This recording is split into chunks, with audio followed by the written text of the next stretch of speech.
Hi, I'm Lisa Wieben. As an essential somatics practitioner and riding instructor, I've felt in my body and I've seen in my students' bodies how such simple exercises can have an amazing impact on rider position and connection with the horse. When I first found somatics, I had a chronic SI joint issue. The right side of my back would get tight and sore sometimes when I rode. My body was twisted to the right and my right shoulder was significantly lower than my left. And you can imagine how that would show up in my riding with my horse. Anything that I could do to the right, where my body had to move to the right, we could do easily. But anything where I had to rotate to the left, my body didn't like to go left, and I felt like I was blocking my horse, and those movements were not as easy to go through. And it was like I was forcing my horse to go left, but I was blocking my horse unintentionally.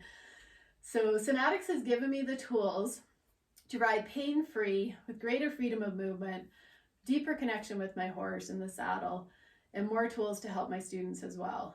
So I'm passionate about this work and I'm excited to bring these tools to you so you can see what they can do for you and your horse. So you're probably wondering what somatics is. And somatics is essentially teaching the body, or more importantly the brain, how to release muscle patterns that show up over time. So these muscle patterns show up through stress, injuries, repetitive movements that we do all the time, even just sitting at a computer all day, and of course that go lifestyle that we live in. So these patterns are created in our body. And so I'll explain the 3 reflexes that show up, and then I'll explain why they get stuck in the body the way they do. So the 3 reflexes that we talk about in somatics, first is the green light reflex. Now in a green light person, they tend to stand with their hips kind of pushed forward. They'll have that lower back will be arched, and everything in the back of their body is tight, kind of holding them in this position and pushing them forward. And as a kid, I used to show showmanship. So this was the position I'd be in. And by the end of the class, I'd be doing this because my back would be so sore. So I was definitely a green light person for quite some time. So then the opposite, going back to the green light, if you think of a skater, if they're pushing off from their skates, they're using those muscles that are involved in the green light pattern. They're pushing, being pushed forward by those muscles. Now, if we look at the next reflex, which is the red light reflex, where this is like the stress or the startle reflex, because what happens when your horse spooks, we do this, we get startled and everything curls into the center. So that stress reflex is all the muscles in the front of the body get tight, everything starts to curl forward. So this is where you'll start to see the shoulders curling in. Your chin will start to jet forward because as your body's curling forward, you still need to be able to see where you're going. So the chin tends to jet forward a little bit.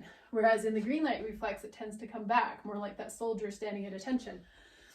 So if you think about a skier, or even a little kid learning how to stop with skates, with a skier, we learn to snowplow, and it's these internal muscles that get tight rather than the outer muscles. So your internal muscles, everything's curling into the center in that red light reflex. So these are the muscles that are involved, your inner thighs, the front of your body, your neck as your head's being pulled forward. And what that condition can cause is decreased breathing, tension headaches, all kinds of things that can show up. So then the last reflex that we look at is what we call the trauma reflex. And this is mostly from injuries and sometimes surgeries, depending on where they are. So car accidents, injuries, that sort of thing. And I've already kind of explained the trauma reflex in my own body because I had that shoulder that was lower. Sometimes you'll get a hip that comes up higher. There might be a twist in your body. So if you think of that fall on the ice, there's a rotation that happens as you fall. As I fell off my horse, I'm sure there was a rotation that happened when I fell off my horse. And that's probably why I've been so twisted, because I've had a few falls in that direction. So they start to accumulate in your body over time, and then they get stuck there. So what happens if you think about when you learn something new? So whether you learned a new language, learn to drive a car, learn something new with your horse, like how to go into that canter depart or side pass, it took conscious effort to learn that new thing. So the cortex of your brain is the learning center of your brain.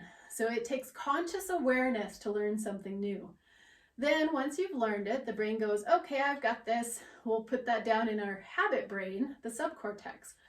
So you learn something new, you create a habit on how to do it, and then it gets stored in the subcortex of your brain.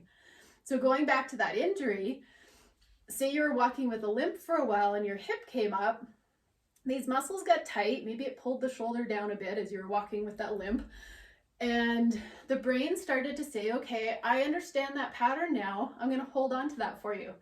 And then when you start walking normally on that leg again, you don't realize that that hip is now a little bit higher than the other hip, even though you feel like you're walking normal. So things can get stuck in our bodies and we don't even realize they're there anymore. When I had that huge twist in my body and my shoulder was so much lower, I actually had a picture taken from behind me one time at a horse show. And I was horrified when I saw that picture because I was literally twisted, and even my horse was twisted in a way to counterbalance what I was doing to him. So it was quite an eye-opening moment for me. And I searched and searched until I found something to help myself, and Somatics was it. So how do we get out of these patterns now? So once they've been formed into a habit, it is hard to come out of them because, as you know, with any habit, try to break a habit, it takes some conscious effort. And that's exactly how we get out of them. So we use something called pendiculation. And pendiculation is what dogs and cats do all the time. And if you've seen a dog or cat get up out of their bed, they usually go into that big stretch, and then they might go into that cat stretch. And they're moving their body in a way to prepare them for work. So if we actually did a little bit of somatics every time we got up out of a chair, up out of our beds, we'd probably feel a lot better throughout our day. And one thing about somatics is it doesn't take a lot of time to do, which is amazing.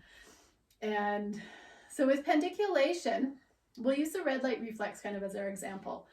So with the red light reflex, we were going into that tightness, and we don't really know that tightness is there because we're just walking around in this curled forward position. We're not even aware how curled forward we are until somebody points it out to us. So one way to come out of that is to actually go into that tightness more than it already is so that you can feel those muscles get tight, conscious awareness, and then you very slowly release out of that. So we're lengthening the muscles, and it might not lengthen all the way back out at first. So we curl into it again, bring our conscious awareness to those muscles that are working, and then we slowly release back out of that and slowly lengthen those muscles back out. So what we're doing is developing a new habit where we tell the brain, this is where we want that length to be. We don't want those tight, short muscles. We want to be able to use the whole muscle. So the other thing I want to add to this is as we get older, we tend to feel like we get weaker and weaker. And what happens is when those muscles are so tight, when you go to do an exercise or lift something heavy, you're not getting the full use of those muscles anymore because of all the tightness that's being held there. So say your muscles are being held at 40%. When you go to use those muscles, you're only getting that 60% of useful muscle now. So by lengthening these muscles back out, you'll be able to get the full use of the muscle. So in the upcoming videos, I'll share with you exercises for each one of the reflexes that we talked about today. And you can see for yourself what they can do for you. So until next time, I'll see you soon.